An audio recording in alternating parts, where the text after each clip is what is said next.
की ऊंची पहाड़ियों के बीच एक छोटा सा गांव बसा था, धवलपुर। नाम भले ही उजला था, लेकिन जिंदगी वहां स्याह थी। साल के 6 महीने बर्फ गिरती, इतनी बर्फ कि रास्ते गायब हो जाते, खेत सफेद चादर ओढ़ लेते और इंसानों की सांसें बोझ बन जाती। धवलपुर में अमीर कोई नहीं था, लेकिन गरीब सबसे ज्यादा थे। इन्हीं में से एक था माधव। आज फिर बर्फ गिर रही है। लगता है इस बार सर्दी हमें जिंदा नहीं छोड़ेगी। माधव मजदूर था। उसके पास न अपनी जमीन थी, न पक्का घर। जो झोपड़ी उसे मिली थी, वो उसके पिता के पिता ने बनाई थी, जब बर्फ इतनी निर्दयी नहीं हुआ करती थी। झोपड़ी की दीवारों में दरारें थीं। हवा उन दरारों से सीटी बजाती हुई अंदर घुसती। छत से पिघली बर्फ टपकती और जमीन हमेशा गीली रहती। इस घर में आग जलाओ तो धुआं दम घोंट देता है, आग न जलाओ तो ठंड हड्डियां तोड़ देती है। माधव अकेला नहीं था, पूरा गांव यही झेल रहा था। बर्फ गिरते ही काम बंद हो जाता, खेतों में मजदूरी असंभव हो जाती और गांव का छोटा बाजार भी बंद पड़ जाता। बर्फ दुश्मन नहीं है बेटा, पर सजा जरूर है। हरिया गांव का सबसे बूढ़ा आदमी था। उसकी पीठ झुकी हुई थी, लेकिन आंखें अब भी सच देखती थीं। उस दिन सुबह से बर्फ गिर रही थी। दोपहर होते होते रास्ते बंद हो गए।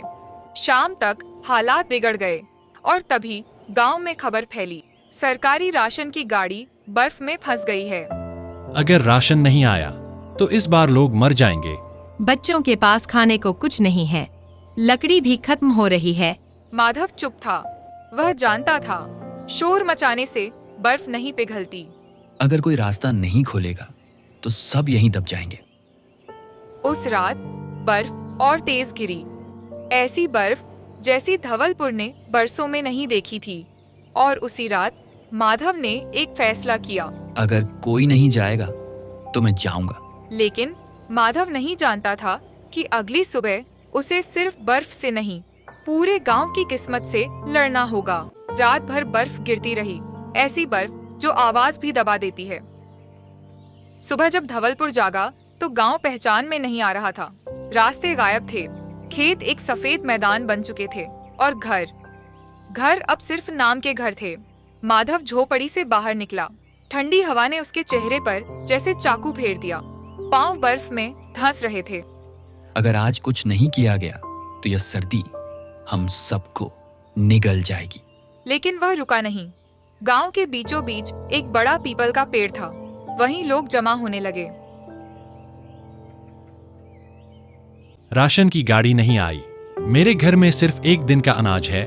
लकड़ी खत्म हो गई है। बच्चे ठंड से कांप रहे हैं। शोर मत करो, ठंड बाहरी होती है, सिर्फ हिम्मत सुनती है। हरिया की बात सुनकर लोग चुप तो हुए, लेकिन आंखों में डर साफ दिख रहा था। माधव आगे बढ़ा। अगर रास्ता नहीं है तो हमें रास्ता बनाना होगा। तो अकेला क्या करेगा माधव? ये बर्फ कोई खेल नहीं।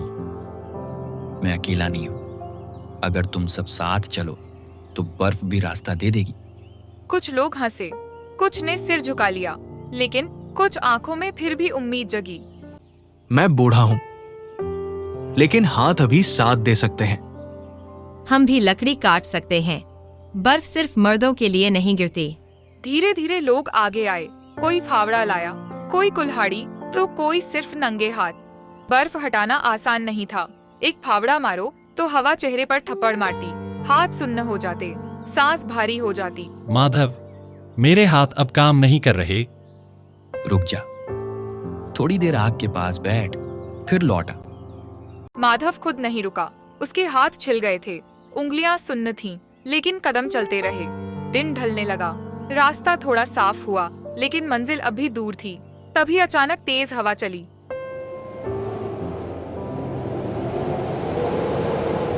बर्फीला तूफान। सब घर लौटो, यहाँ मर जाओगे। अगर आज लौट गए तो कल कोई नहीं बचेगा। अगर आज नहीं लड़ा तो कल कोई कहानी सुनाने वाला नहीं बचेगा। कुछ लोग डर कर लौट गए, कुछ वहीं बैठ गए और माधव आगे बढ़ता रहा। उसे याद आया कैसे बचपन में उसकी माँ ठंड में उसे अपनी छाती से चिपकाकर सुलाती थी। आज वही ठंड पूरे गांव को निगलने आई थी। रात होने लगी। आसमान से अंधेरा नहीं, सफेदी गिर रही थी। और तभी माधव ने दूर एक परछाई देखी। वह परछाई एक इंसान की थी। पानी अगर आज नहीं मिला तो मैं सुबह नहीं देख पाऊंगा। वह सरकारी गाड़ी का ड्राइवर था। बर्फ में फंसकर 2 दिन से अकेला। गाड़ी कहाँ है? बस उस मोड़ के बाद। माधव ने पीछे देखा। गांव वाले दूर खड़े थे। राशन मिल गया है। अगर अभी नहीं आए तो सब खत्म हो जाएगा। यह सुनते ही लोग दौड़ पड़े। डर की जगह अब जरूरत थी। कई घंटों की मेहनत के बाद गाड़ी तक रास्ता बना। राशन निकाला गया, लकड़ी बांटी गई। उस रात धवलपुर में कोई नहीं मरा, लेकिन हर कोई समझ गया, बर्फ सबसे बड़ा दुश्मन नहीं थी। दुश्मन था डर और माधव। अब सिर्फ मजदूर नहीं रहा था, गांव सहारा बन गया था।